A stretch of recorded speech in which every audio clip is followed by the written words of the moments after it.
Bonjour à toutes et à tous ma team, j'espère que vous allez bien. Aujourd'hui pour cette nouvelle vidéo, on se retrouve pour le troisième épisode du Mercato Transfert Cyclisme pour la saison 2020-2021. Donc on se retrouve sur le tableau du Mercato et on va regarder ensemble tous les changements qu'il va y avoir de coureurs, d'équipe en équipe et également les prolongements de contrat. Donc si ces vidéos vous plaisent, n'hésitez pas à les liker et surtout à vous abonner pour suivre le cyclisme sur ma chaîne YouTube et activer la petite cloche de notification. Je vous rappelle qu'on suit les 3 grands tours. Tour de France, Tour d'Italie et Tour d'Espagne. On suit également toutes les grandes courses cyclistes, Paris-Roubaix, Critérium du Dauphiné, pour vous dire des courses à étapes, mais aussi des courses d'une semaine. Donc c'est parti, donc là on s'attaque à l'équipe Jumbo-Visma, une très grosse équipe qui va faire un très bon mercato également. Alors il y a Edouard Affini qui va partir de la Michelton Scott pour rejoindre cette équipe Jumbo-Visma. Donc je vous rappelle qu'en gras c'est ce qui est sûr quasiment à 90% et ce qui est pas en gras c'est des suppositions, donc rien de sûr. Decker qui va arriver de SEG Racing Team.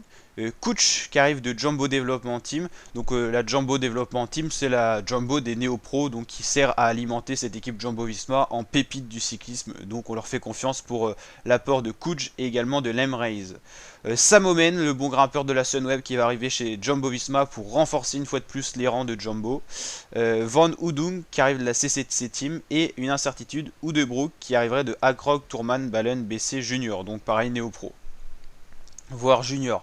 Donc c'est vrai que cette équipe Jumbo-Visma n'a pas recruté énormément de grimpeurs, mais il faut se rappeler que l'année dernière elle avait quand même recruté Tom Dumoulin, elle a déjà Roglic, Schepkus, Kruijswijk, donc pas forcément besoin de recruter des grimpeurs. C'est vrai qu'Ineos, qui est on va dire les deux plus grosses équipes, c'est Ineos Jumbo. Ineos a fait un meilleur mercato quand même, mais en même temps elle avait des départs assez importants. Il y a quand même un départ à noter du côté de Jumbo, c'est le départ de Laurens D+, qui est plutôt un bon grimpeur, qu'on a vu plutôt discret, c'est vrai, sur les dernières courses. Il n'a pas forcément pesé, donc c'est peut-être aussi pour ça qu'il s'en va. Il s'en va chez Ineos. Grandal Janssen, il s'en va chez Michelton Scott. Lizer et Mertens s'en vont à la retraite. C'est pas des coureurs non plus qu'on pesait énormément dans les grands tours. Winant qui prend sa retraite après Paris-Roubaix 2021, qui veut faire un dernier Paris-Roubaix. 2020, le Paris-Roubaix a été annulé, donc il veut encore essayer un Paris-Roubaix. Et une incertitude, peut-être Steven Kruijswijk, qu'on parlait tout à l'heure, qui irait chez Sunweb, mais là, rien de sûr. Des prolongations de contrat pour Tony Martin, Hofstede ou encore Rouzen. Pour la Lotto Soudal, on a beaucoup d'arrivées. Konka qui va arriver de Biese Arvedi, Grignard de la Lotto Soudal U23, Krohn, Maleki, Monique, Sweeney, Van Gil, Verschake et Verslozen. C'est vraiment des coureurs qui sont pas du tout connus, donc ça va être intéressant de suivre leur évolution pour voir s'il y a des talents à déceler là, dans tous ces coureurs. C'est pas des coureurs qui étaient dans d'autres équipes pro, c'est des coureurs qui viennent tout simplement, c'est des jeunes, hein. À part bien sûr le cours de la CCC Team Maleki, on va avoir de belles surprises je pense dans cette équipe Lotto Soudal. On a quand même des départs à noter, Steam de Wulf qui devrait aller chez AG2R La Mondiale, Karl Friedrich Hagen qui est attendu dans les rangs d'Israël Startup Nation, Merckx qui est attendu du côté de Bingoal Wallonie-Bruxelles, Mas qui prend sa retraite, enfin c'est pas Henrik Mas, hein, c'est Maes plutôt, et Wallace qui serait attendu du côté de Cofidis. On a des prolongations de contrat comme Thomas de Ghent ou encore Tim Willems chez Lotto Soudal, des coureurs qui comptent beaucoup pour cette équipe, qui rapportent beaucoup de victoires d'étape. On n'a toujours pas de leader pour le général du côté de Lotto Soudal, c'est pas la volonté, on veut plutôt être chasseur d'étape pour cette équipe. Chez la Michelton Scott, on retrouve l'arrivée de Koleani, pareil connu, coureur pas très connu, Grandal Janssen qui arriverait de Jumbo Visma, donc déjà un peu plus connu, Tanel Gangert qui viendrait d'Education First Pro Cycling, qui est quand même sur la fin de sa carrière, Tanel Gangert, donc je suis pas sûr que ça soit vraiment un bon choix s'ils veulent un équipier grimpeur. Michael Matthews qui arriverait de la Sunweb, donc là c'est acté, c'est sûr. Donc la grosse arrivée c'est quand même Michael Matthews dans les rangs de Michelton Scott. On a des incertitudes sur Fabio Aru qui arriverait de UAE Team Emirates et Simon Clark qui arriverait de Education First Pro Cycling. On a des départs importants, Eduardo Affini qu'on a signalé chez Jumbo, Jack Haig chez Bahrain, Daryl Impey chez Israel Startup Nation, Adam Yates c'est sûr chez Ineos et Miguel Albazini qui prendrait sa retraite. Prolongation de contrat par contre pour Simon Yates chez Michelton Scott, donc les deux frères qui ne seront plus dans la même équipe, et Lukas Mekzech également prolongation de contrat. Allez, on va s'intéresser maintenant à l'équipe Movistar avec pas mal d'arrivées. Ivan Garcia Cortina qui arriverait de Bahrain McLaren. Miguel Angel Lopez qui partirait d'Astana pour aller chez Movistar, c'est pas sûr. Et Gregor Mülkberger qui quitterait la Bora Hansgrohe, l'équipe allemande, pour la Movistar. On a beaucoup d'incertitudes sur des leaders. Peut-être que Fulslang pourrait arriver chez Movistar, peut-être que Rigoberto Urán également. Au niveau des sprinters, Giacomo Nizzolo qui est chez la NTT pour arriver chez Movistar. Et Serrano, pourquoi pas. Pour les départs, on a Jürgen Rolands qui prend sa retraite, un coureur assez mythique. Et au niveau des prolongations de contrat, on n'a pas du tout d'informations pour l'équipe Movistar, tout comme pour l'équipe NTT, qui n'a pas fait un gros mercato. Hein.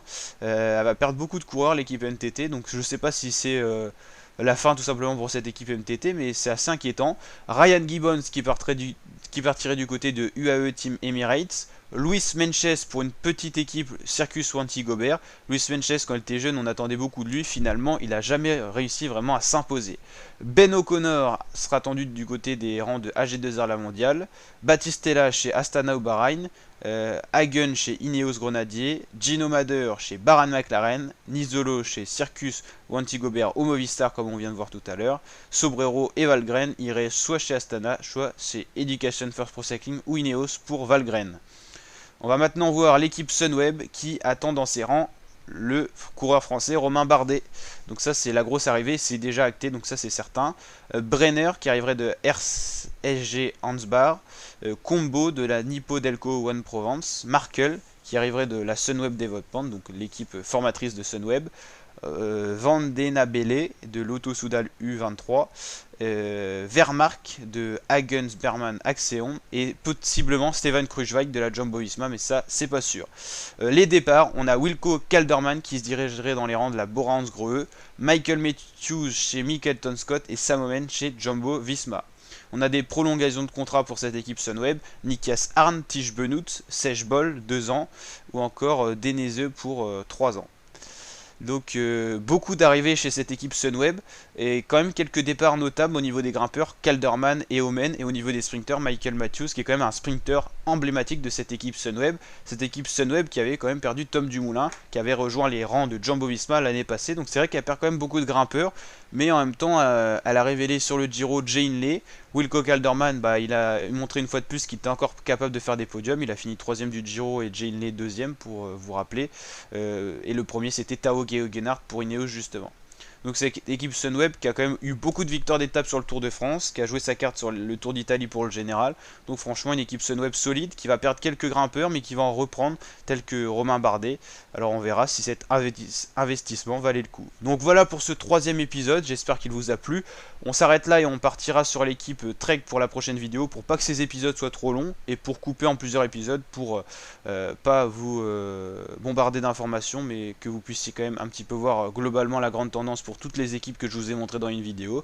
Donc n'hésitez pas à liker si ça vous a plu et à vous abonner à ma chaîne YouTube pour d'autres vidéos de ce genre. Allez, ciao les fratés et à très bientôt pour de nouvelles vidéos. Ciao.